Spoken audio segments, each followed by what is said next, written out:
Mga kabagis, ito pala yung ating mga alaga before. Ito sila, nasa mga almost 2 months pa ito. As you can remember, I've mentioned na mayroon tayong batch na nabili natin mga kabagis na may edad na. Meaning to say, nasa, nung na ano sila, nawalay na, it took me mga 2 to 3 weeks pa before ko sila nabili. So kaya ganito sila kalaki. Wala pa yung 2 months actually. But nasa almost 60 to 70 kilos na yan sila. So it's really possible mga kabagis, no? Na ma-reach natin yung ganong timbang ng ating mga alagang baboy. I-explain ko yan maya-maya kung paano at bakit natin i-consider yung idea na yon in buying those piglets. So make sure nakasubscribe na kayo dyan mga kabagis. Mag-comment kayo palagi para ma-shoutout ko kayo mga kabagis kapag may time tayo mag-shoutout, and then just keep on watching.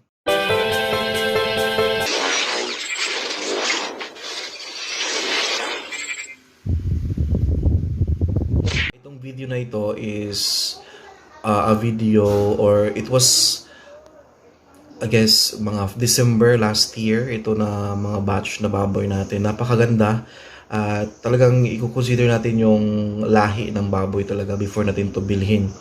At kung bibili tayo ng mga piglets, we also have to check yung mother, yung inahino ng piglets, kung ano yung forma ng kanyang katawan, gaano sila kalaki, kasi ano yan, kumbaga kung ano yung hitsura ng inahin, there's a big possibility na yun din yung hitsura paglaki ng ating mga piglets pag inalagaan na natin as a fatteners. So yan, yung question, gaano ba dapat kalaki or kabigat yung mga 2 months or 3 months na mga baboy? So ako, itong mga batch na to, kung maki-observe niyo, malalaki sila. Pure to na before, pure na ultra pack. And then as na-observe ko, pure na ultra pack, mas mabilis talaga lumaki yung mga baboy dito. Ang problem lang is hinihingal sila kasi masyadong mainit at saka high density yung ultra pack. So ito naman, kaya ginawa kong background while I'm explaining this is to show you na talagang posible yung 60 to 70 kilos na mga wala pang 3 months na mga alagang fatteners natin, if timing tayo dun sa mga edad na kabagis na matagal-tagal na silang nawalay. So kung mapansin niyo, matagal-tagal nang nawalay na mga nasa almost 2-3 weeks ba yata yung sabi ng may-ari ng bilihan ko dito. At saka mayroon naman siyang konting difference naman when it comes to individual pricing ng biik, pero hindi ganoon kamahal. Kaya maganda. Napakaganda talaga na arrangement noon, at masasabi kong ito yung the best na batch na inalagaan ko, kasi after wala pang 3 months na ko na to, na-dispose ko na to. Wala pang 3 months sa akin, na-dispose ko na yung pinakamalaki dito, yung carcass. I mean yung wala nang laman loob, yung buong karne, yung buong katawan na walang laman loob. Umabot, yung pinakamabigat is 89 yata, and then yung pinaka bansot that time is nasa mga almost 70, 69, 68. Pero wala pang 3 months yun mga kabagis, imagine ninyo. So posible yung ganun na setup. In a short period of time, makuha natin yung mga ganong timbang. At ako makatestify na posible yan, basta nasa tamang lang tayo, timing. Meaning to say, hindi natin nakuha yung mga biik na maagang nawalay, or yung mga biik na sakitin na. 'Di ba, may mga biik na makuha mo sa may-ari, may mga sakit na, may mga ubo na, may mga yun yung mga problema, yun yung mga mahirap talaga palakihin, na talagang bansot yun kahit anong gawin mo doon kung may mga sakit na. However, yung mga magandang katawan, maliksi, kondisyon, malalaki na, nasa tamang edad, nabili mo, then ito yung resulta. Ito yung mai-share ko na example na pwede yun mga kabagis, na ganun yung setup. Kaya I always remind, even before yung mga videos ko, na whenever you buy piglets, make sure talaga na kayo mismo ang tumitingin sa mga piglets ninyo. Hindi yung i-deliver na lang sa inyo. based lang sa kung ano yung picture na ibinigay or yung example using those messengers na 'di ba, arrangement ninyo. Minsan yun yung ating ginagawa. Talagang lugi kayo diyan. Kasi kung tutuusin, nasa picture lang yan. At pagdating sa atin, hindi na yan accurate lahat, 100% na kung ano yung nasa picture, yun na talaga. And besides, hindi mo rin nakita yung kondisyon ng mga baboy before mo yun kinuha. Kung ano ba sila, may mga sakit ba, talagang kondisyon ba talaga, may maliksi ba sila. So yun yung disadvantage. Kaya I really suggest and insist na kailangan nyo talagang tingnan physically, yung baboy, yung piglets before ninyo bayaran. So yun yung pinaka-best na maibigay kong advice. Most especially sa mga bago pa lang at gustong mag-aalaga, yung bang nag-iisip na magsimula like 5 pieces, 10 pieces ng mga fatteners. Kasi malaking pera yun mga kabagis. Imagine ninyo at malugi or mamatayan kayo kahit isa, dalawa lang out of that number. Masakit sa bulsa yun. Or worse, yung lahat mamamatay, di ba?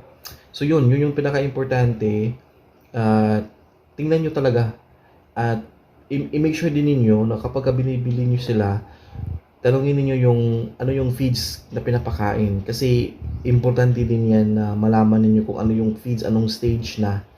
Kasi kung tingin niyo kulang pa, based on yung observation niyo, nasa starter na, pero pag tingin niyo sa katawan, kailangan pa talaga tong i-pre-starter. So then you can definitely use that together. I-mix mo lang yung pre-starter na feeds doon sa starter. So yun yung mga strategy na ginagawa natin para at least hindi mabigla yung baboy, at the same time makuha nila yung kulang ng mga nutrients or yung mga kailangan nilang matake sa kanilang katawan using those feeds. So kailangan malaman talaga yan. Hindi yung padalos-dalos lang tayo and then bigyan na natin ng gusto nating feeds na gusto, iba pala yung pinapakain ng mga binibilhan natin. So yun yung mga chances din mga kabagis, correct me if I'm wrong, na magkaroon tayo ng problem sa tiyan, magkabasa yung dumi dahil hindi natin alam kung ano yung pinapakain nila. Then i-match na lang natin talaga. May mga cases din na ang baboy is malaki na masyado. Ako, makatestify na ako na malaki na sila talaga, mabigat na. And then nasa pre-starter pa rin yung pinapakain ng may-ari. And sa pagdating sa bahay or pagbili ko, then I just have to switch it to starter. But before that, yun, gamitin ko yung 3 days interval or 3 days process before mo i-mix or i-consider na 100% na starter na yung 30-70 sa first day, 50-50 sa second day, 30-70 sa third day, then sa fourth day, yun na yung pure na kung ano yung gusto mong ipakain sa feeds, na feeds or stages ng feeds sa baboy mo. So yun yung ginagawa ko mga kabagis, and it works. So I really have to mention that this time itong mga alaga ko nito I was using Ultra Pack, pure Ultra Pack. Yun nga lang, nagdesisyon akong mag-mix ng BMIG, the second batch, kasi ito hinihingal sila kahit pinapaliguan mo na, talagang hinihingal, and then palaging namumula.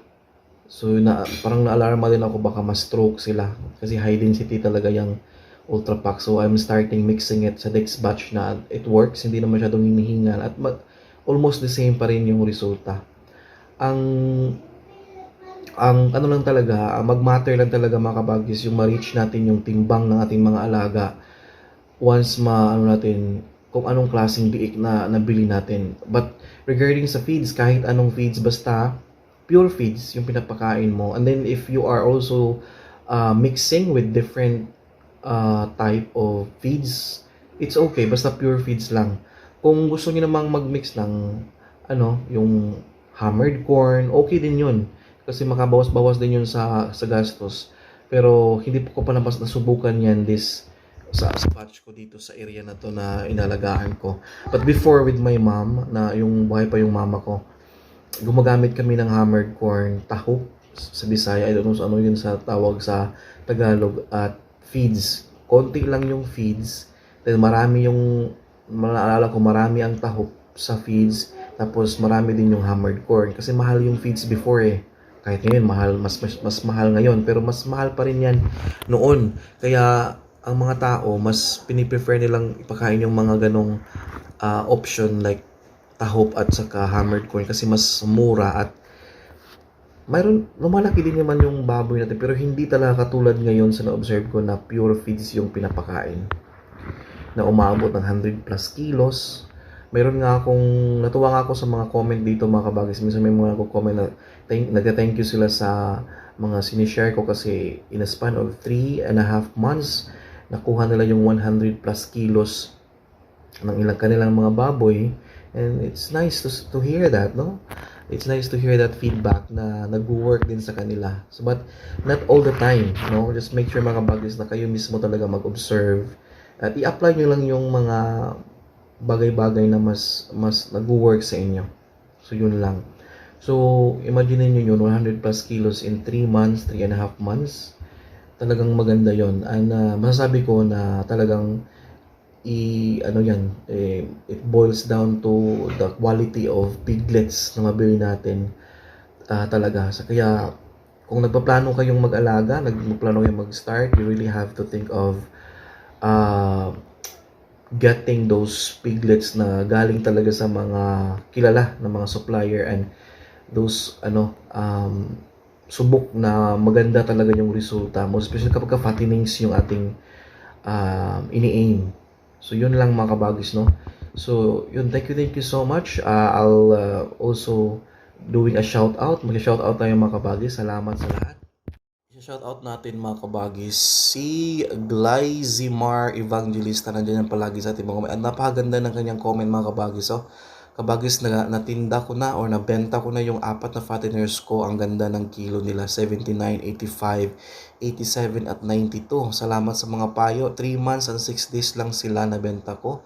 Ang ganda mga kabagis, 210 yung live weight nila. Sana all, mapasana all na lang tayo niyan. Si Jane Daven, kabagis, thank you. Daghan kong na-learn. Thank you so much din mga kabagis. Si Marlene Sumagang, Angot Dagatan. Ano daw yung brand yan? Ultra Pack at Bimig kabagis. Thank you so much kay Ricky Sagayap. Shout out sa iyo. And si Buana Vlog, shout out din. Shout out din kay Corina Chakas and also Bandidos. Shout out sa inyo mga kabagis na meron pa tayong isa-shout out dito. Thank you so much sa inyo. May question kasi regarding sa yan, shout out din kay Mark Anthony Pivida. Yan, shout out kay Beth Pasqua. Shout out kay Ronaldin Salvador. Shout out kay Janry Hulgado. Si Richel Castor, shout out sa inyo. Kay Marijin Lapas. And also shout out kay Anak Dagat. Thank you